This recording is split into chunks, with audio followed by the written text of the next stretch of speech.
Očekujem da počnemo polagano sa emitovanjem nadrealista.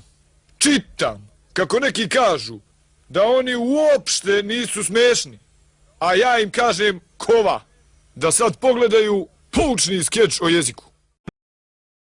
Ovaj slučaj govori o djevojci koja govori srpski, a momak hercegovački. Zdravo! Tipičan hercegovački pozdrav.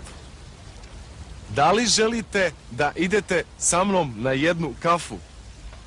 Ne razumijem. Naravno, jer govore različite jezike.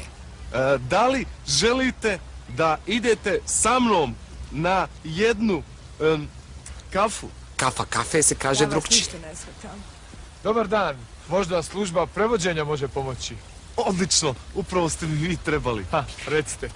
Molim vas, da li biste joj mogli reći, da li ona želi da ide sa mnom na jednu kafu? Da li želite sa njim da idete na jednu Pomozite se riječnikom. kafu? Da, naravno. Šta kaže? Rekla je da, naravno. Pa recite joj, jel možemo odmah da idemo? On vas pita, da li želite da idete odmah? Svakako. Šta kažeš? Svakako. Pa onda krenimo. Momenat! Molim. Ovo će vas stajati 18 dinara. Imali ste 2 subjekta, 3 predikata i 1 prilošku odredbu za vrijeme. Ali ja vas ništa ne razumijem.